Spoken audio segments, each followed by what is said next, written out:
देखेंगे call in question या इसे चुनौती कहते हैं और इसे टू इन चैलेंज भी कह सकते हैं। चुनौती कई बार किसी पॉइंट में चैलेंज किया जाता है, उसे ही कॉल इन क्वेश्चन कहा जाता है।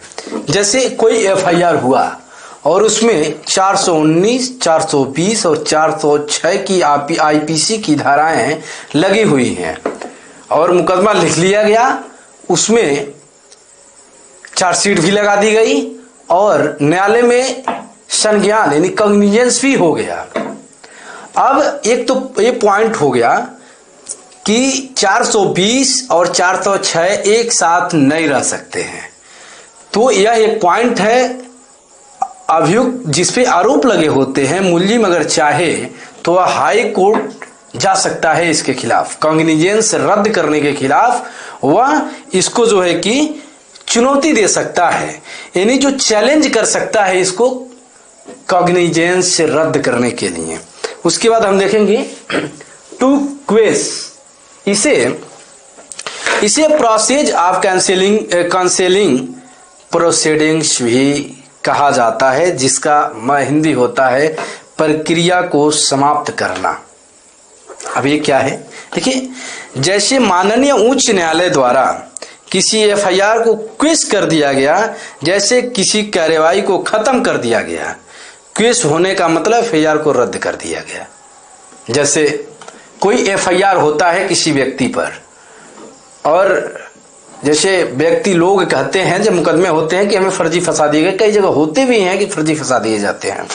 अगर आपको फर्जी रूप में, अगर व्यक्ति को फर्जी रूप में फंसाया गया है, अगर उसके पास एविडेंस है कि जब घटना घटित हुआ तो वह वहां पे नहीं था, वो जहां था उसके बारे में उसका तो एविडेंस होना चाहिए, और एविडेंस जब लेकर हाई कोर्ट जाएगा उसको क्विश कराने के लिए उस एफआईआर को, तो वो जो एविडेंस रहेगा, सबूत रहेगा कि वो उस घटना स्थल पर नहीं था, उस घटना में इन्वॉल्व नहीं था, तो क्वेश एफआईआर क्वेश हो सकता है। और क्वेश होने का मतलब कि एफआईआर ही रद्द हो जाएगा, मतलब उस पे ऐसा कुछ नहीं है कि जिससे वो मुकदमा चलाया जाए, कोई सबूत नहीं है, वो फर्जी मुकदमा है तो क्वेश हो जाएगा।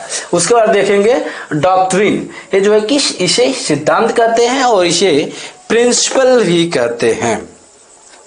ऐसी कोई कानूनी बात जो आगे चलकर ठोस रूप ले लेती है, वह सॉलिड प्रिंसिपल बन जाती है, उसे सिद्धांत कहा जाता है।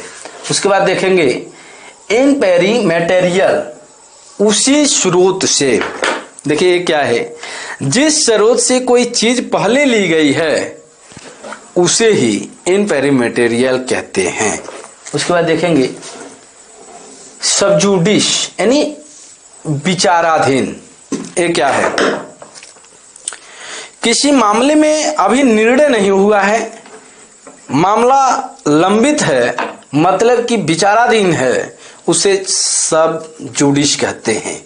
जैसे कोई मुकदमा हुआ और मुकदमा होने के बाद चार्जशीट लगा और वो जो है कि मुकदमा अभी डिसाइड नहीं हुआ है, जजमेंट नहीं हुआ है, ट्रायल चल रहा है, वो मामला विचाराधीन है, उसे सब जुडिस कहते हैं। उसके बाद देखेंगे स्टेटस क्यू, इसे जो है कि एग्जिस्टिंग कंडीशन यानी यथास्थिति कहते हैं, उसका हिंदी है यथास्थिति। यदि न्यायालय में कोई आदेश दिया जाता है और पक्षकारों को एग्जिस्टिंग कंडीशन बनाकर रहने के लिए कहा जाता है, उसे ही यथास्थिति को, यानी जैसे हम आपको उदाहरण के स्वरूप बताते हैं, हम स्टे के बारे में बड़े अच्छे तरीके से आगे बताएंगे। इसका हम स्टे के तौर पे बताते हैं कि जब स्टे व्यक्ति लेता है, कहीं निर्माण हो रहा है, किसी घर का निर्माण हो रहा है और कोई व्यक्ति जाके कहता है नहीं नहीं ये मेरा है, और जो है कि न्यायालय में वो जो है कि मुकदमा दाखिल करता है और कहता है कि ये जो है कि मेरे जमीन में घर बना रहे हैं, तो कोर्ट को अगर लगता है, वो कहता है जब तक मामला फाइनल ना हो जाए तब तक ये जो है कि सर रोक दिया जाए। तो उस समय जो है कि यथास्थिति बनाने के लिए कोर्ट जो है कि आदेश कर देती है, वही क्या है, स्टेटस क्यू है। धन्यवाद।